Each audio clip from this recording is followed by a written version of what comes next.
Tudo bem? E aí, podemos voltar?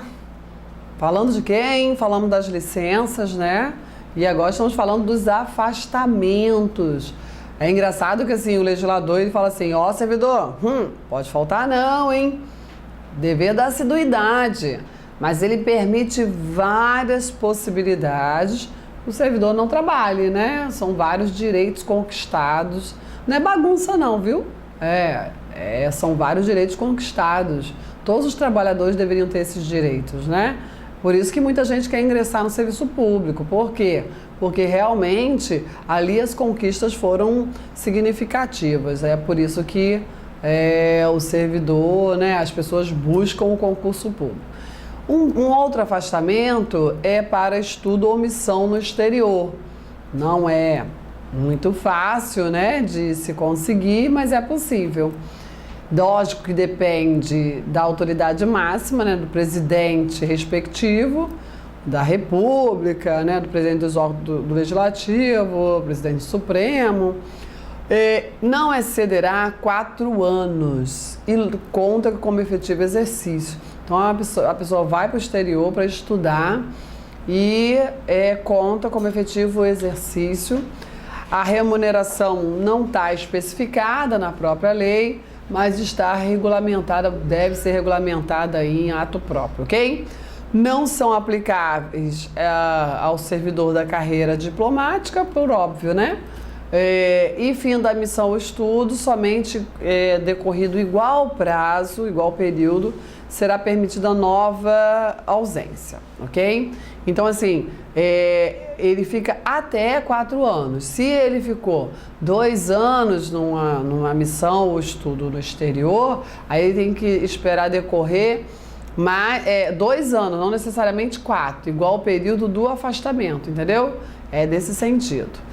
Não será concedida exoneração ou licença para tratar de interesse particular antes de decorrido o período igual ao do afastamento, ressalvada aí a hipótese de ressarcimento da despesa. Lógico, né? Servidor foi lá para o exterior, os cofres públicos aí bancando, e aí ele se especializou, chegou aqui e ficou aí, sabe, disputadíssimo no mercado de trabalho, né?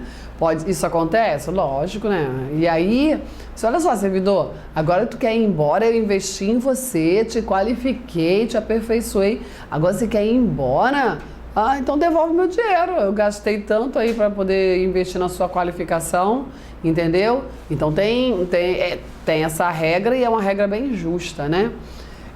Olha isso, é admitido no estágio probatório. Imagina, o servidor acabou de chegar, já vai para uma missão no exterior. Já pensou? Que moral?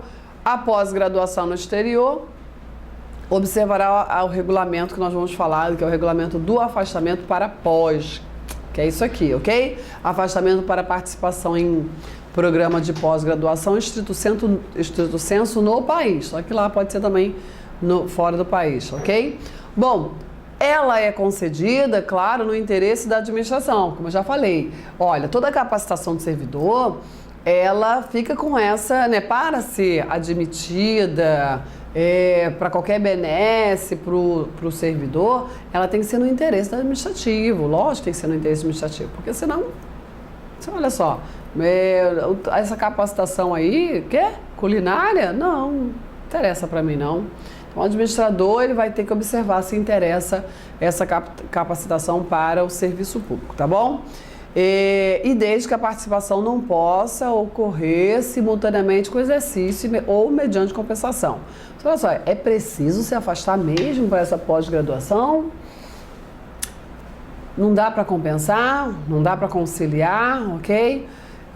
O prazo é exigido pela formação e remuneração integral, bem interessante isso. Afastamento para mestrado e doutorado. Para os servidores efetivos no respectivo órgão ou entidade há pelo menos 3 anos. Isso para o mestrado. Olha só, não é que ele esteja, não é que ele seja estável, entendeu? Ele pode ou que ele tenha 3 anos de serviço público ou 4 anos, né? 3 anos para o mestrado e 4 anos para o doutorado. O que se exige é que os servidores estejam no respectivo órgão há esse tanto de tempo. Às vezes ele tem 20 anos de serviço público, chegou ali naquele órgão tem 1 ano, então não pode. Tá bom? Incluído aí o período de estágio probatório, que não tenham se afastado por licença para tratar de assunto particular, nem licença para capacitação ou o pós-estrito sensu, ok? Nos 2 anos anteriores à data da solicitação. Então, tem esses requisitos objetivos para o mestrado e doutorado. O pós-doutorado é para os servidores efetivos no órgão ou entidade também há pelo menos 4 anos, incluído o probatório, mesma situação, ok? Não pode ter usufruído nos 4 anos, olha só, cuidado com essa diferença. Aqui é nos 2 anos anteriores, não pode ter usufruído esses benefícios. No pós-doutorado é 4 anos anteriores, essa é a diferença, tá bom? 4 anos anteriores não pode ter usufruído licença para tratar de texto particular, a pós-graduação estrito sensu, tá bom? O ato é do dirigente máximo da instituição, do órgão ou da entidade, que vai definir aí os programas de capacitação, os critérios, né, para participação em programa de pós-graduação no país, com ou sem afastamento do servidor, que serão avaliados por comitê constituído para este fim. Então tem uma regulamentação específica, é uma possibilidade, isso tem, né, que ser implementado, já em alguns lugares, já se observa, tem que ser mais difundido, porque a administração pública ela precisa tomar essa consciência, né? Que ela precisa investir na qualificação do servidor, que isso vai reverter para ela, não é não? E a gente tem visto aí algumas experiências onde a administração pública busca qualificar o servidor em gestão pública, né? É interessante isso, né? Por quê? Porque isso vai reverter a favor da própria administração pública. E aí vai fazendo doutorado, mestrado em gestão pública. O que mais? Os servidores beneficiados pelos afastamentos terão que permanecer no exercício de suas funções após seu retorno por igual período. É sempre aquela mesma ideia. Servidor, estou investindo em você, hein? Olha lá, hein? Não vai se aproveitar dessa situação e vai debandar, né? Aí eu vou investir em você e depois que você tá, né, filé, bonzão, altamente qualificado, aí você vaza. Não. Você vai ficar aqui um tempinho para poder ter um retorno desse investimento. Solicitada a exoneração ou aposentadoria antes de cumprido aí esse período de permanência, o servidor vai ter que devolver, né, em 60 dias, conforme o artigo 47 determina o ressarcimento, né, por aposentadoria. Olha, vai se aposentar agora? Tu não vai não. Né? A não ser que seja compulsória, 70 anos. Mas com certeza quem está pertinho dos 70, ninguém não vai conseguir esse afastamento, não. Não vai, claro que não. Mas o quê? Tu vai entrar na compulsória daqui a pouquinho? Não vai deixar. Caso o servidor não obtenha o título ou foi reprovado, ou o grau que justificou seu afastamento, também vai ressarcir. Não pode ser reprovado. Tá certo? Pelo amor de Deus. Não está trabalhando, se afastou só para estudar e está recebendo para estudar. Aí vai ser reprovado? Pelo amor de Deus. Então você devolve meu dinheiro. Ok? Salvo força maior, caso fortuito, a critério aí do dirigente. Ok? Tudo bem?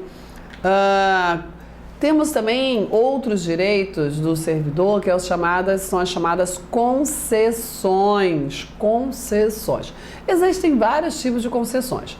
Ok? Aqui nós temos uma concessão de afastamento. Tivemos mudança nas concessões, hein? Vamos lá. Concessão de afastamento. Pode faltar 1 dia para doação de sangue. Pode faltar o tempo que for necessário, né, para o alistamento ou recadastramento eleitoral. Cuidado com isso aqui sofreu mudança recente.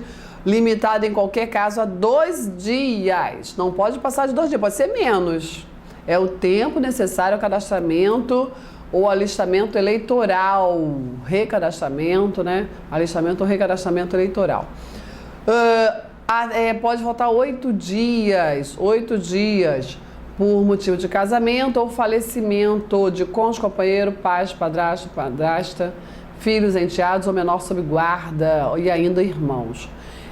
Alguns chamam, essas duas concessões aqui de afastamento, de licença gala, que é por motivo de casamento, e licença nojo. Se você ouvir falar disso, licença gala, licença nojo, já sabe que é isso. Horrível, né? Chamar de licença nojo, eu acho. Eu não sei qual é o fundamento histórico, não. Um dia eu vou aprender isso. Nunca consegui uma informação sobre isso. Porque licença nojo é em virtude do falecimento, ok? É um rol taxativo. Não estão aqui os avós, né? Eu sempre faço esse protesto. Cadê os vovozinhos, né? Não estão os avós, não. Então, o vovó faleceu, não pode usufruir esse afastamento, tá? Essa concessão por falecimento, é uma concessão. E por casamento também, concessão. Se o examinador for muito criterioso, né? É licença? Não, não é licença, é concessão. Ok? A natureza jurídica é de concessão. Por quê? Porque o legislador quis assim, acabou. Tá certo? Concessão de horário especial. Quais são as situações? Servidor estudante. Servidor tem lá a possibilidade de, se ele comprovar que não dá para conciliar o horário, né, do estudo com a jornada semanal, aí ele tem o horário especial, mas ele tem que compensar. Eu lembro muito de um servidor, um colega, você que é o Dente. Poxa, eu quero estudar e o meu chefe não deixa. É mesmo? Por quê? Ele, eu tenho que ter um horário especial para estudar. Mas você tem. Sim, mas ele quer que eu compense, ele quer que eu cumpra a jornada. Mas ele tá certo, né? O que tem a ver com isso? Não, é isso mesmo, tá? Tem que compensar o horário, não tem jeito. Tá na lei. Também ao servidor portador de deficiência. Portador de deficiência, ele também tem direito. Agora, aqui, não precisa compensar, até porque é em virtude de uma necessidade especial. Se tiver que compensar, para quê? Então não quer horário especial, não, né? Servidor que tenha familiar portador de deficiência. Agora, esse aqui tem que compensar. Aqui no federal também é o familiar com deficiência, mas tem que compensar o horário. Bom, que mais? Uma outra concessão é matrícula em instituição de ensino para o servidor estudante que foi removido no interesse da administração. Isso é legal, né? Porque você sabe que o servidor não é inamovível, aí a administração mandou ele para outro lugar, porque é necessário, né? Interesse administrativo. E aí, como é que fica, né? Aí ele vai, mas aí ele fala, olha, pode deixar que eu tenho uma vaga para você. Lógico que ele está no estabelecimento de ensino federal, aí ele tem uma vaga no federal, né? Também se aplicando a seu cônjuge, companheiros, filhos, enteados, todos os que estiverem ali, tem garantido ali uma matrícula em estabelecimento de ensino congênere. A princípio, isso aqui dá uma margem, né? Para interpretar o seguinte, a lei, olha, tem matrícula em instituição de ensino congênere, tá bom? Mas a interpretação melhor é que exige que esse servidor esteja aí no âmbito federal para poder o federal exigir, né, a matrícula, porque ele só manda na casa dele. Eu entendo o seguinte, tá bom, eu vou ter matrícula lá, mas eu não estou aqui, não estou no âmbito federal, não. E aí, você vai me garantir a matrícula assim mesmo? Então, essa concessão, ela na prática, ela é meio polêmica. Não é muito fácil de conseguir. Mas eu digo o seguinte, servidor, exerça o seu direito de petição, entendeu? Pleiteie. De repente você tem que pedir, não é um direito tá lá na lei? Vai lá, tenta, certo? Às vezes esbarra em alguns empecilhos administrativos. Um outro direito, tempo de serviço. A apuração do tempo de serviço diz lá que é sempre em dias e vai o somatório dos dias convertido em anos a partir de 365 dias, que é a base, né? da definição de ano. Conta, para todos os efeitos, o tempo de serviço público federal, inclusive de Forças Armadas. Conta em dobro o tempo de serviço prestado às Forças Armadas e operações de guerra. Muita gente fala assim, Claudete, mas a história de contar em dobro não acabou com a emenda constitucional número 20 de 1998? Cuidado! O que a emenda constitucional número 20 de 98 fez, que foi a maior reforma previdenciária, foi essa produzida pela emenda 20, foi definir que a aposentadoria ela deixou de ter proventos fixados pelo tempo de serviço e passou a ter proventos fixados pelo tempo de contribuição. Aí ela vedou a contagem fictícia de tempo de contribuição. E contar em dobro é um tempo fictício, né? Só que tempo de serviço não sofreu nenhuma alteração. Existe tempo de serviço? Existe. Existe tempo de contribuição? Sim. E são coisas separadas. É que normalmente elas estão caminhando junto. A gente trabalha e paga a previdência, né? Trabalha e paga, trabalha e paga, trabalha e paga. Só que em alguns momentos o tempo de serviço para. Tem algumas licenças que o servidor usufrui que não vale como tempo de serviço. Mas ele é obrigado a continuar pagando. Entendeu? E aí o tempo de contribuição vai e o tempo de serviço parou. Percebeu que são dois institutos distintos? E contar em dobro só não pode para tempo de contribuição. Mas eu posso contar em dobro o tempo de serviço?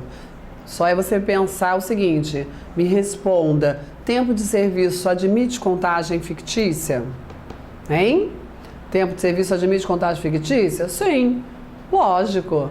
Quando lá no artigo 102, que você tem que ler, né? Olha lá, artigo 102 e 103 da Lei 8.112. Quando o legislador elenca os afastamentos considerados efetivo exercício, o que ele está dizendo? Ó, você não está trabalhando, mas eu vou fingir que está. Não é um tempo de serviço fictício? É. Então eu posso contar em dobro para o tempo de serviço? Sim, pode. O que não pode contar em dobro é o tempo de contribuição, certo? Isso desde 1998, data da emenda constitucional número 20, dia 16 de dezembro de 98. Outro ponto interessante, que é interessante lembrar, é o seguinte, 16 de dezembro de 98 foi a data da publicação da emenda. Quem tinha conquistado esse direito antes de dezembro de 98 pode contar em dobro, certo? E quem, em operações de guerra, quem prestou lá tempo de serviço, realmente já foi bem antes de 98, ok? Não vejo isso sendo cobrado em prova, não. Não. Tá? Mas só trouxe porque consta lá na lei. O tempo em que o servidor esteve aposentado será contado apenas para nova aposentadoria. Não vai contar para férias, não vai contar para outras conquistas, não. Só para nova aposentadoria se ocorrer a reversão do servidor, né? Ele estava aposentado e voltou pela reversão. Aí só conta esse tempo aí para uma nova aposentadoria. É vedada a contagem cumulativa de tempo de serviço prestado concomitantemente em mais de um cargo, lógico, né? 5 anos num cargo, 5 anos em outro cargo, que for exercido concomitante em acumulação permitida, vai dar 10 anos de serviço público? Não, né? Acho que não. Claro que não. Aí você vai lá no artigo 102 e no artigo 103 e vai fazer a leitura, dever de casa. Vai fazer a leitura, porque aquilo ali é só ler, ok? Eu quero que você preste atenção que nem todos os afastamentos, nem todas as licenças permitidas pelo legislador, ele vai considerar como efetivo exercício. Um outro detalhe é o seguinte, não vá por aquela ideia de que, olha, se for com remuneração, vale como efetivo exercício. Se não for com remuneração, não vale. Isso é furada, hein? Não faz isso não. Por quê? Porque quem decide o que é afastamento e qual licença conta como efetivo exercício é o legislador. E ele não usou esse critério. Bateu no coração dele, ele foi e colocou ali. E ponto final. Tudo bem? Certo? Então muito cuidado com isso. Olha lá Leia o rol do artigo 102 com muito cuidado e o rol do artigo 103. O 102 é efetivo exercício para todos os efeitos, todos os efeitos. Só tem algumas ressalvas na promoção por merecimento. Exemplo, licença, o afastamento para o mandato eletivo conta como efetivo exercício para todos os efeitos, salvo para a promoção por merecimento, ok? Então tem algumas assim. Já o 103 é só todos os efeitos. Já o 103 é somente para aposentadoria e disponibilidade, tá bom? Organiza o pensamento, faça a leitura desses artigos. Show? Vai lá, faz o dever de casa e continua aqui comigo. Vamos falar de algo bem interessante. Direitos de petição. Que bom, né? Temos o direito de pedir. Ah, pelo amor de Deus, né? Pedir eu posso. Eu sempre digo isso. Muitas vezes alguns colegas falam assim pra mim: ai, Claudete, pra que eu vou pedir? O administrador, o chefe nunca dá. Eu disse, menino, tenta. Eu não, ele vai dizer não. Você vem cá, qual o teu problema em ouvir um não? Tá com, né? Precisando de uma ajudinha psicológica, né? Para superar esse momento, esse seu eu, né, enfraquecido. Menino, qual o problema? Vai que diz sim. Aí tu, ó, tá feliz. Pensa. Agora, um outro detalhe importante é que é uma garantia constitucional, né? Tá lá no artigo 5º, direito de pedir. Aqui está regulamentado para o servidor. Aí o que eu estava falando de importante? O que é importante? Exerceu esse direito com adequação, né? A maioria dos servidores querem ir lá de boca no chefe. Chefe, tô querendo isso. Aí, chefe, pode ou não? Assim mesmo. Chefe, tô querendo isso. Pode ou não? O que o chefe fala? Não. Agora, senta e escreve um requerimento, uma petição bonitinha, bem elaborada, com qualificação. O que é qualificação para o servidor, hein? CPF, identidade, endereço? Não, isso não interessa para nada. Isso aí está lá no assentamento individual. Qualificação para o servidor, ele colocar o nome dele todo, o cargo, a lotação, matrícula. Essa é a qualificação do servidor.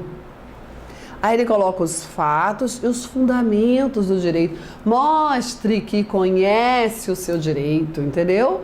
Aí, lógico, pode levar um não, mas é bem mais difícil. Bem mais difícil. Então, o direito de petição, ele deve ser exercido para a defesa de direito ou interesse legítimo, assegurada vista do processo do documento na repartição. Não pode levar para casa, ok? Para o servidor ou para o seu procurador. O requerimento, ele vai ser dirigido à autoridade competente e encaminhado por aquela que estiver imediatamente subordinado o requerente. A estrutura administrativa, ela é hierarquizada, entendeu? E outra coisa, para o legislador, não existe setor de protocolo, muito utilizado, né, nas estruturas administrativas. Não tem, então esquece isso, vamos para a teoria.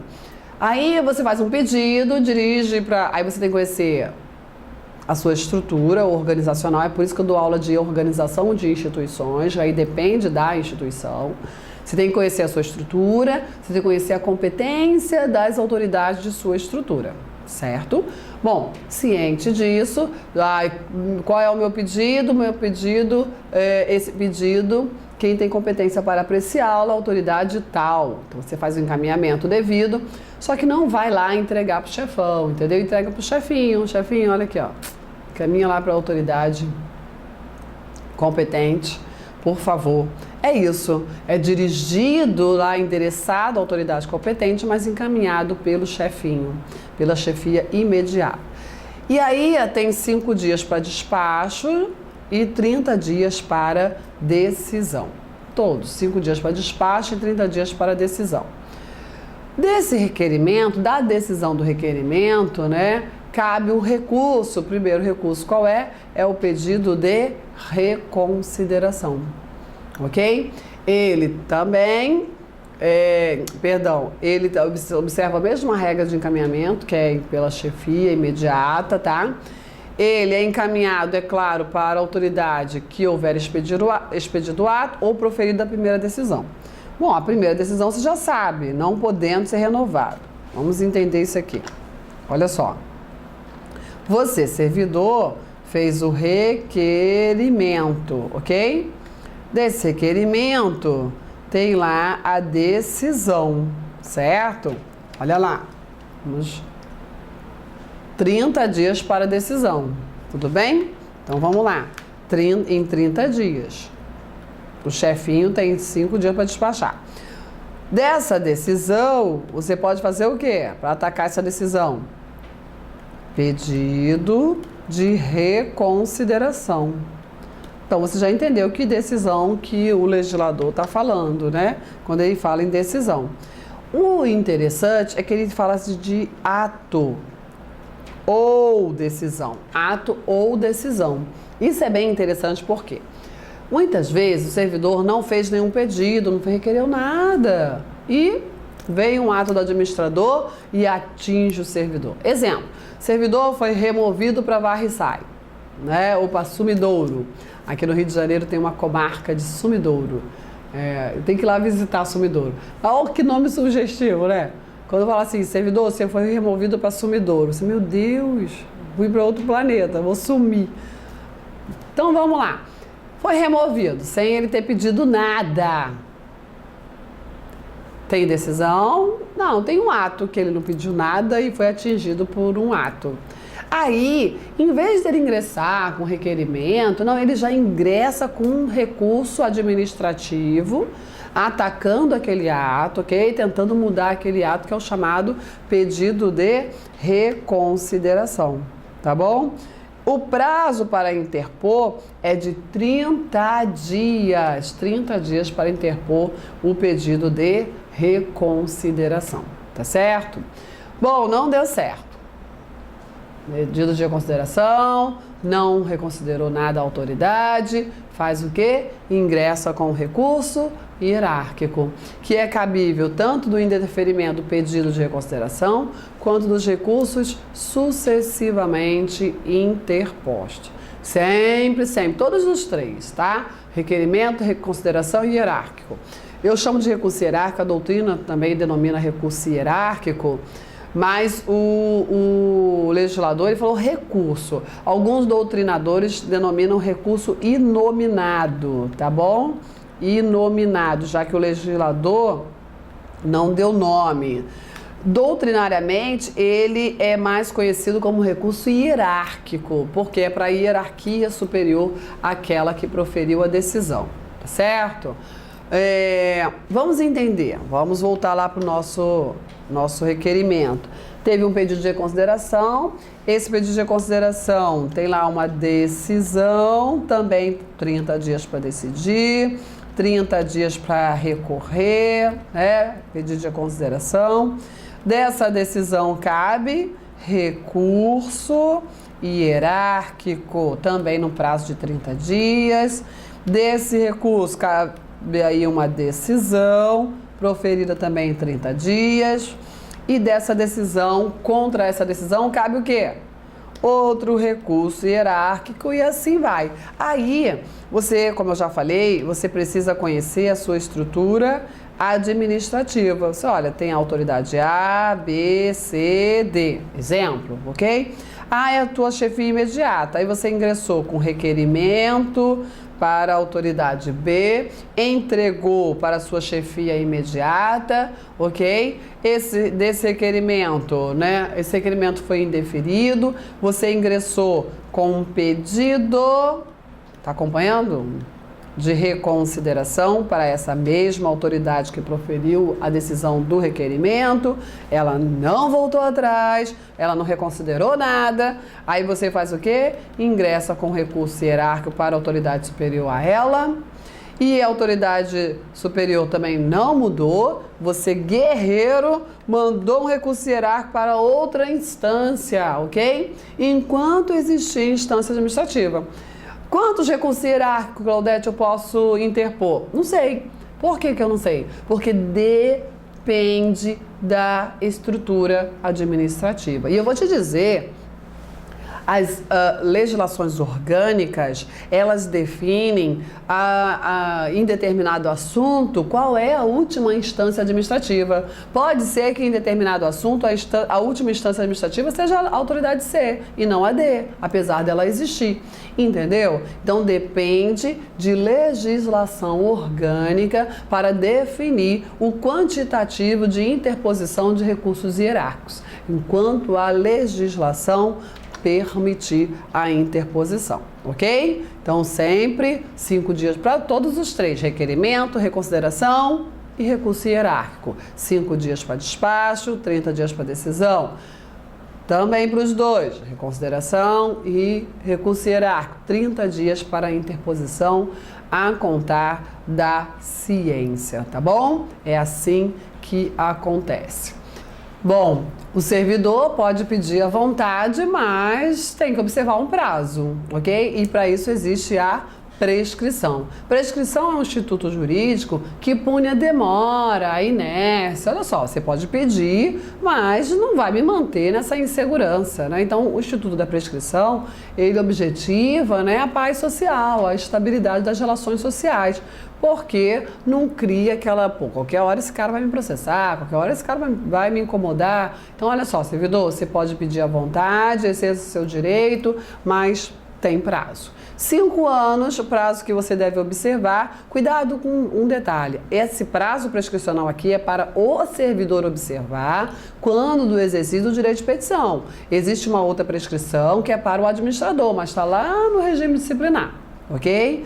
Bom, servidor, você tem 5 anos para ingressar, para exercer o seu direito de petição, ingressar com o seu pedido em relação aos atos pertinentes à demissão, cassação de aposentadoria ou disponibilidade, ou que afete a interesse patrimonial e ainda os créditos resultantes das relações de trabalho. Resumindo, demissão, cassação e patrimônio, que crédito também é patrimônio, então pronto, né? Só para você memorizar de uma forma mais rápida. O outro prazo é 120 dias nos demais casos, salvo se a lei fixar um outro prazo diferente, mas é 5 anos e 120 dias prazo prescricional para o servidor observar. Estes prazos são contados da publicação do ato ou da sua ciência pessoal, ok? Se não for publicado. A regra é a publicação. E os recursos e a interposição dos recursos interrompem a prescrição. Ok? A interposição dos recursos é que vai interromper a prescrição. Interrompeu, conta tudo de novo desde o início, ok? Não é o caso de suspensão, interrupção. A prescrição é de ordem pública, não pode ser relevada pela administração. Esses prazos são fatais e improrrogáveis, salvo motivo de força maior. Lembrando também que os recursos, eles não têm efeito suspensivo, essa é a regra. Pode até ser dado efeito suspensivo, mas em regra não tem efeito suspensivo. Ou seja, não suspende os efeitos da decisão atacada. Exemplo, o servidor não foi removido, ele está ingressando com recurso para atacar essa decisão da remoção, mesmo assim ele tem que ir. Tem que ir, vai para varre e sai, depois eu vejo aqui. Porque, em regra, os recursos não têm efeito suspensivo, podendo ser dado, mas a princípio não tem. Tudo bem? Certo? E, lógico que deve ser observada a autotutela administrativa, já que a administração pode rever seus atos a qualquer tempo, quando eivados de ilegalidade, está no artigo 114 da Lei 8.112, mas não traz nenhuma novidade, porque a gente já sabe disso, né? O administrador, vacilei aqui, vou rever esse ato. Tá certo? Revogação e anulações. Aqui a gente termina essa parte da análise de direitos e vantagens do servidor. São vários direitos, várias vantagens, é para ficar feliz, né? Lógico que nem tudo são flores. Existem os deveres, as proibições, as punições, pois é. Mas essa parte aqui é maravilhosa, né? Direitos e deveres. E aí você ficou assim, poxa, tenho logo que ser um servidor. Vem para cá, que realmente foram conquistados vários direitos, várias garantias, várias vantagens, e a gente tem que lutar para continuar, né, conquistando ou mantendo essas, para não perder aqueles já conquistados, não é isso? Bom, encerro por aqui sobre direitos e vantagens. Espero que você tenha ficado feliz e já está aí, né? Opa, vou já me planejando para exercer alguns direitos. Até o próximo desafio, hein? Tchau, tchau.